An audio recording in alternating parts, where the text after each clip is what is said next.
sir. Yes, आइए। Good afternoon, sir. Good afternoon, बैठिए Good बैठिए afternoon. बैठिए। Thank you, sir. आपका नाम दिव्या है? Yes, sir. आपका पहला अटेम्प्ट है? Yes, sir. ग्रेट। तो दिव्या, अपने बारे में कुछ बताइए, ऐसी 5-6 महत्वपूर्ण बातें जिनसे हम आपसे बात कर सकें। सर, जैसे कि आपने बताया, मेरा नाम दिव्या है। मैं हरियाणा के महेंद्रगढ़ डिस्ट्रिक्ट से हूँ। ठीक है। मैंने अपनी स्कूलिंग जवाहर नवोदय विद्यालय से की है। उसके बाद मैंने अपनी ग्रेजुएशन अपने डिस्ट्रिक्ट के गवर्नमेंट पीजी कॉलेज से की है और एक सिविल सर्वेंट बनने के क्रम में मेरा पहला प्रयास है। ठीक है। आपके विषय क्या थे ग्रेजुएशन में? Sir, physics, chemistry and maths. और यूपीएससी में क्या विषय लिया आपने? हिंदी लिटरेचर। वो तीनों विषय खराब लगे आपको?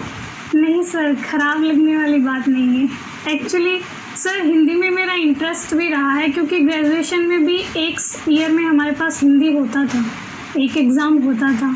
इंटरेस्ट रहा है तो फिर आपने हिंदी में क्यों नहीं ग्रेजुएशन किया?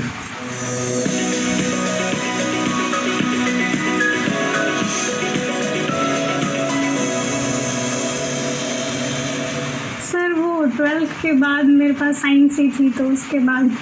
लेकिन सर, सिविल सर्वेंट्स बनने के लिए मैंने हिंदी इसलिए भी चुना है क्योंकि मैंने कुछ सीनियर से बात की और सर मुझे सिलेबस देख के ये लगा कि शायद मैं अच्छे से कवर कर लूँगी और स्कोरिंग भी हो, तो इस वजह से। अच्छा, वो एक प्रैग्मेटिक फैसला है, कॉस्ट बेनिफिट के बेस पे लिया हुआ। जी। ठीक है। और आपको कोई रुचि भी है? आपने बताया नहीं। हॉबीज में जी।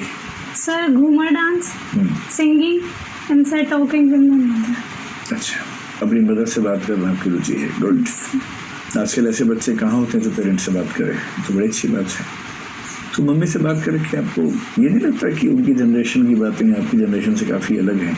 नहीं सर, मैं मम्मी से जब बात करती हूँ तो मेरा फोकस तो मुख्यतः उनकी हेल्थ को लेके होता है कि वो अपनी हेल्थ का ख्याल रखें, और मम्मी सिंगल पेरेंट है तो इस वजह से उनका स्ट्रेस दूर करना, और मुझे लगता है सर घर की बातें हम कर लेते हैं, ऐसा डिफरेंस। फिर ये रुचि है या जिम्मेदारी है?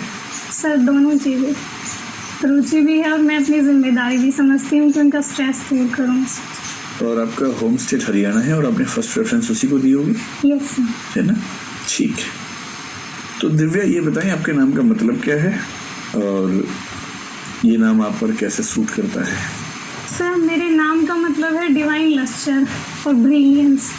और सर, मुझे ऐसा लगता है कि मैंने अपनी स्कूलिंग में और उसके बाद अपने कॉलेज में और अपने जो भी प्रयास है अपने लक्ष्यों को प्राप्त करने में ब्रिलियंस को हासिल करने की कोशिश की है। आप जो हिंदी साहित्य पढ़ती हैं उसके पाठ्यक्रम में भी एक उपन्यास है, उसका नाम भी दिव्या ही है। यस। और उस उपन्यास में वो जो दिव्या है और जो उसका मित्र मारिश है, वो बार बार कहते हैं कि स्त्री का धर्म निर्माण नहीं सृष्टि है। क्या मतलब है इस बात का, और क्या आप इस बात से सहमत हैं आज के ज़माने में? सर, मारिस का इससे मतलब है कि नारी को प्रकृति ने जो सर कर्तव्य दिया है सृष्टि को आगे बढ़ाने में, उसको वहीं अपना के चलना चाहिए। और सर, जो निर्वाण का मार्ग है वो नारी के लिए श्रेष्ठ नहीं है। ठीक है।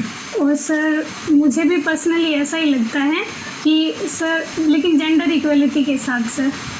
जैसे हमारे देश में 2 महिला राजनेता इस समय ऐसी मैं सोच पा रहा हूँ जो बहुत योग्य हैं, उन्होंने बहुत महान काम किया पर विवाह नहीं किया, परिवार को आगे नहीं बढ़ाया। ममता जी हैं, मायावती जी हैं। क्या हम उनके योगदान को शून्य मान लें क्योंकि उन्होंने सृष्टि के रास्ते को आगे नहीं बढ़ाया?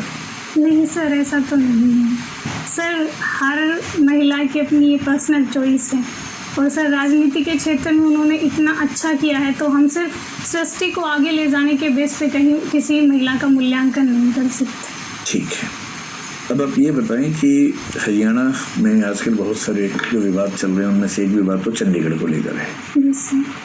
तो केंद्र सरकार का ये कहना है कि भाई जब सारी यूटीज़ में हमारे ऑफिसर्स हैं, जो एजी एमयूटी कैडर के ऑफिसर्स हैं वो हर जगह हैं, दिल्ली में हैं, मतलब गोवा में जो पहले की यूटी था वहाँ भी हैं, लक्षद्वीप में हैं, अंडमान निकोबार में हैं, अब जम्मू कश्मीर में भी हैं, लद्दाख में भी हैं।